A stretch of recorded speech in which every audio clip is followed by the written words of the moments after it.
পশ্চিমবঙ্গের বরাইপুরে এক শিশুকে ধর্ষণ ও হত্যার ঘটনায় তীব্র উত্তেজনা ছড়িয়েছে এলাকায়। ওই শিশুর মরদেহ রাস্তায় রেখে পথ অবরোধ করেছেন স্থানীয় বাসিন্দারা। ঘটনায় জড়িত সন্দেহে এরই মধ্যে দুজনকে গ্রেপ্তার করা হয়েছে, বাকিদের গ্রেপ্তারে চলছে অভিযান। এছাড়া পুলিশের উপর হামলা, সরকারি সম্পত্তি ভাঙচুর এবং গণপিটুনির ঘটনায় পৃথক মামলা দায়ের করা হয়েছে।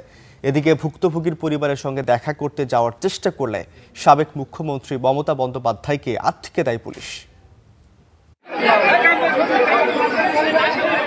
নির্যাতিতার মরদেহ সড়কে রেখে এভাবেই বিক্ষোভ শুরু করেন স্থানীয়রা। পশ্চিমবঙ্গের বারুইপুর কুলপি রোডে আগুন জ্বালিয়ে অবরোধ করা হয়। স্থানীয়দের অভিযোগ, সেখানকার বিজেপি নেতারা এতে জড়িত। যারা বিজেপির সমর্থক তারা কি তুলে নিয়ে গিয়ে রেপ করেছে, করে হত্যা করেছে, খুন করেছে নাবালিকাকে, পুকুরে ডুবিয়ে রেখেছিল। প্রায় 5 ঘন্টা অচল হয়ে পড়ে সড়ক যোগাযোগ। ব্যাহত হয় শিয়ালদহ নামখানা লাইনের ট্রেন চলাচল। অবরোধ সরাতে গেলে বিক্ষোভকারীদের সঙ্গে পুলিশের সংঘর্ষ বাধে। পুলিশকে লক্ষ্য করে ইটপাটকেল ও কাচের বোতল ছোড়া হয়। এতে আহত হন কয়েকজন পুলিশ সদস্য। পরিস্থিতি নিয়ন্ত্রণে লাঠিচার্জ চালায় পুলিশ। মোতায়েন করা হয় অতিরিক্ত পুলিশ সদস্য ও আধা সামরিক বাহিনী। দুপুর নাগাদ পুলিশের হস্তক্ষেপে পরিস্থিতি কিছুটা নিয়ন্ত্রণে আসে। সড়ক থেকে সরে যান বিক্ষোভকারীরা।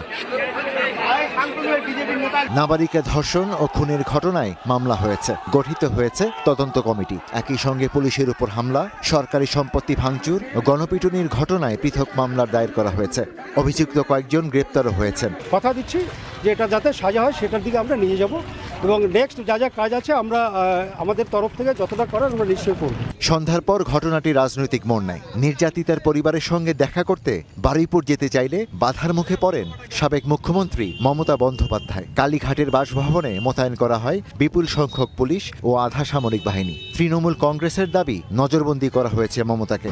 আমি ভেবেছিলাম আমি তাদের পরিবারে একাই যাব এবং গিয়ে তাদের শোকসন্তপ্ত পরিবারের সাথে একটু দেখা করবো, তাদের কথা শুনে আসবো।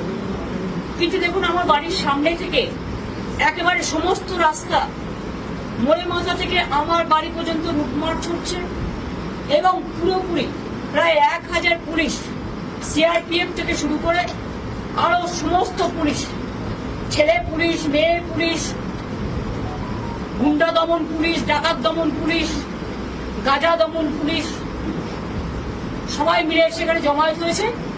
কি না তো আমাদের নাকি নজরবন্দি করে রাখা হয়েছে আমি শুনছি। গত শনিবার বিকেল থেকে নিখোঁজ ছিল বারুইপুরের সূর্যপুর হাট এলাকার 11 বছরের এক কিশোরী। পরিবারের অভিযোগ, বন্ধুর জন্মদিনে উপহার কিনতে যাওয়ার পর তাকে অপহরণ করা হয়। রাতভর খোঁজাখুঁজির পর বাড়ির কাছের একটি পুকুর থেকে বস্তাবন্দি অবস্থায় উদ্ধার করা হয় তার মরদেহ।